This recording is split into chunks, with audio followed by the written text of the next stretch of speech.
Of the many infamous historical figures that litter the depths of the throne of heroes, there is one feared above all.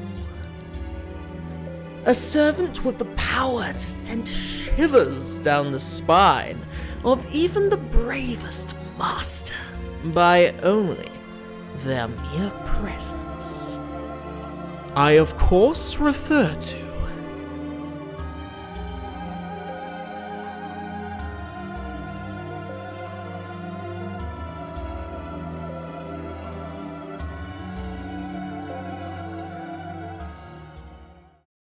Spook.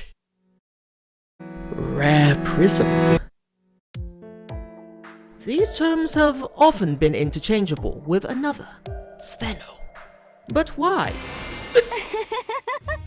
Would a goddess who is obviously so powerful and wonderful be considered walking yellow jelly? Let's find out. Huh. That was weird. Anyway, let's find out. How did Stheno become so notorious in Fate's Grand Order? What is it about her kit that struck terror into the heart of all those who summoned her?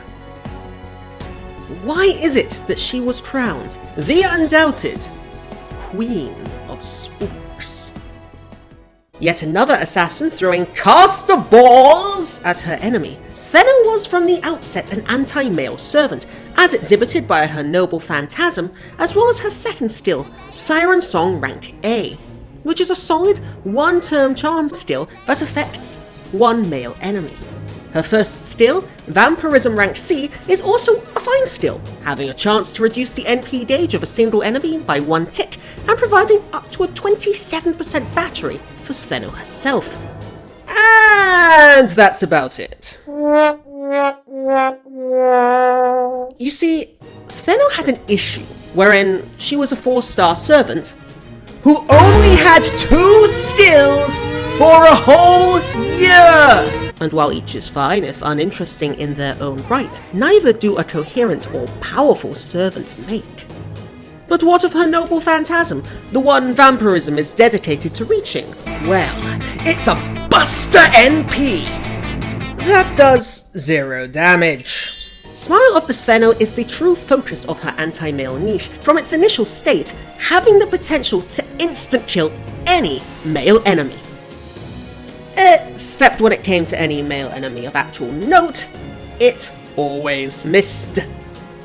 Insta-kill is a highly unreliable way of killing an enemy, but few have it as the only way their NP can take down a foe. This in effect turned her NP, the most powerful weapon in any servant's arsenal, into a glorified charm and defensive debuff, and only against males. As for the awkwardness that was a Buster NP, this again does no damage. It's within the triple quick deck. Any potential benefit of this was squandered, as she is only a half-decent star generator. But perhaps worst of all, was that as a servant entirely reliant on her anti-male niche, she was outshone by another servant of a lower, free-to-play rarity who did this niche significantly better. Her own sister, Uriel. Whereas Stheno's NP was ineffective against all but the weakest of men, Uriel's was a fantastic boss killer, easily cutting down male bosses thanks to its phenomenal anti-male specialization. Helping was that rather relying on FGO's flimsy death mechanic, Uriel got straight to the point, damaging her foes outright. Furthermore, while Stheno remained a skill-less outcast for a whole year, Uriel received her third skill considerably sooner, an arts buff that made her an even more potent anti-male boss killer. And of course, this all came while, unlike Stheno, Uriel was a free-to-play servant. So while Uriel rode to great heights, easily slaying one of Part 1's greatest bosses and becoming the hero of Camelot, Stheno loitered in obscurity, unloved and particularly unused. It was thus an inevitability that she would become the Queen of Spooks.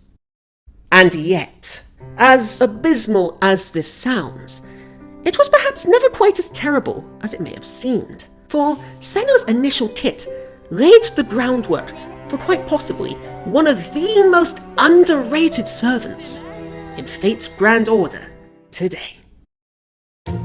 It is at this point that I must make a case against one of FGO's most persistent misconceptions, that Stheno is still a bad servant. And as strange as that may sound, no, I am not under a charm this time. At least I think. Firstly, after one whole year of the game's existence, DW finally decided that Stheno, a 4-star, deserved a 3rd skill. She shared this distinction with the likes of Zerkalot, Martha, Carmilla, and Atalante. But, unlike Stheno, all of their skills merely made them more effective at what they already did, namely, using their noble phantasms to kill enemies, as they did damage, which is why Stheno's new buff was all that more meaningful. She gained Whim of the Goddess rank A, a 20% attack buff that conferred an additional 20% attack buff onto divine servants, including Stheno herself. This all-new skill gave her far greater usability and an all-new raison d'etre as she became a premier divine support. This is an important niche, applicable to servants not only with the divine passive, but also its derivatives, as well as servants with Core of the Goddess, like Stheno herself. This gave her far greater usability as she became a more versatile support, able to lend key support in multiple situations, including against servants who weren't necessarily riders or male. But while this buff did considerably improve her, her core anti-male niche continued to lag behind. Smile of the Stheno needed to be buffed as well. It took 3 long years from the game's launch. But on July the 30th, 2018, Fate's Grand Order underwent a momentous shift. Paracelsus' 3rd skill was buffed to now include a phenomenal NP gain buff. Oh, and Smile of the Stheno was buffed as well. While the instant kill function remained familiarly unreliable, though it does feel great when it does hit, the defensive debuff was increased based on NP level. But more importantly, alongside likely charming a male enemy, Smile of the Stheno now removes all of their buffs. This adds an important new support dimension to the NP that, while not game-changing on its own, makes Stheno a significantly better servant holistically. With that said, what is it that these two aforementioned buffs do to make her a better servant? In other words, who is Stheno today? In 2021, and on both the JP and worldwide servers, Stheno is a good, if unconventional, support servant, especially in the fight against powerful male enemies. While Smile of the Stheno can outright kill weaker male mooks, her kit can debilitate and even paralyze strong male foes, through a mixture of draining their NP, charm-walking them with Siren Song and Smile of the Stheno, lowering their defense and removing their buffs. This allows her allies to make short work of them, particularly if they are divine servants, to whom she offers a significant attack buff that itself is useful, even in situations where enemies are not within her core anti-male niche. Through these buffs, Stheno truly becomes a strong two-way support. As a result, she works well alongside a plethora of servants, not least her own sister, Uriel. She can galvanize her sister's offense, providing a powerful attack buff, generating stars for her through her triple crit deck, so Uriel can perform arts crits, and the two sisters work together in tandem to permanently charm-lock their poor male foe, until he meets his inevitable demise. Perhaps most interestingly, however, all of these tools can be used to make Stheno a surprisingly remarkable solo servant against male riders. With the capacity to generate stars and NP gauge fairly rapidly, she can charm-lock boss-class enemies while hitting them with empowered critical hits.